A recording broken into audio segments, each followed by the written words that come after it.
sebagaimana yang disabdakan Rasulullah SAW dalam hadisnya. Tolabul ilmi faridatun ala kulli muslimin wal muslimat, yang artinya mencari ilmu itu wajib bagi kaum muslim laki-laki dan perempuan. Hadis riwayat Ibnu Abdibar. Mengapa ya Rasulullah SAW memerintahkan umatnya untuk mencari ilmu? Ayo, ada yang tahu nggak? Rasulullah SAW memerintahkan umatnya untuk mencari ilmu karena ilmu itu penting bagi kehidupan manusia. Ilmu bagaikan cahaya, tanpa ilmu hidup seperti berjalan dalam kegelapan. Dan ketahuilah, ilmu bukan hanya duniawi semata tapi juga ukhrawi. Ada ilmu yang membawa kita sukses di dunia dan ada ilmu yang membawa kita sukses di akhirat.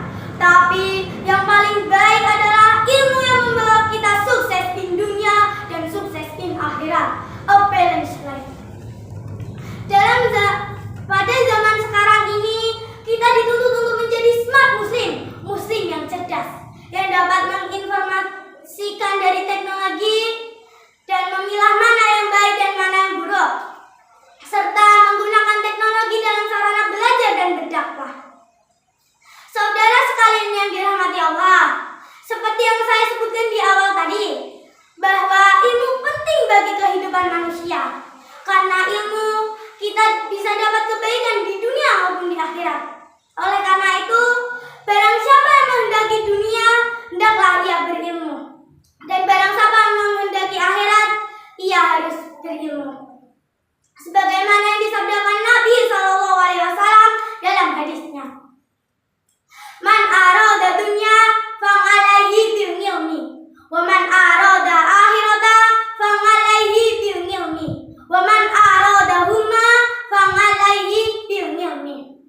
Yang artinya, barang siapa yang menghendaki dunia, hendaklah ia berilmu. Dan barang siapa yang menghendaki akhirat, hendaklah ia berilmu. Dan barang siapa yang menghendaki keduanya, hendaklah ia berilmu. Hadis riwayat Tabrani. Dalam hadis tersebut, kita bisa menyimpulkan bahwa ilmu sangat penting bagi kehidupan. Karena ilmulah kita dapat tinggi derajatnya di sisi Allah Subhanahu wa Ta'ala dalam firman-Nya. Yarfa'illahu alladhina amanu minkum walladhina atul ilma darajat. Yang artinya, niscaya Allah akan meninggikan derajat orang-orang yang beriman di antaramu orang-orang yang diberi pengetahuan beberapa derajat. Saudara sekalian yang dirahmati Allah, manusia memiliki akal atau intelijensi. Dengan akal kita bisa mencari ilmu sendiri dan membedakan kita dengan binatang dan tumbuhan yang tidak mampu mencari ilmunya sendiri. Tak ada kata untuk berhenti mencari ilmu. Dengan ilmu kita bisa bahagia di dunia maupun di akhirat. Saudara sekalian yang dirahmati Allah, ketahuilah, mencari ilmu tidak ada batasnya, maupun tempat maupun waktu. Seperti yang disabdakan oleh Nabi SAW dalam hadisnya.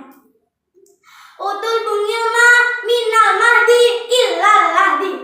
Yang artinya, carilah ilmu dari buaya sampai yang lahir. Islam memerintahkan umatnya untuk mencari ilmu sejak lahir hingga hilangnya nyawa dalam raga ini. Tak ada kata untuk tidak mencari ilmu. Dengan ilmu kita akan bahagia di dunia maupun di akhirat. Saudara sekalian yang berbahagia, tidak banyak yang bisa saya sampaikan. Mudah-mudahan bermanfaat bagi kita semua. Akhir kata, maaf jika ada kata-kata yang kurang berkenan di hati. Melihat gajah di taman safari. Jika ada kata-kata yang salah,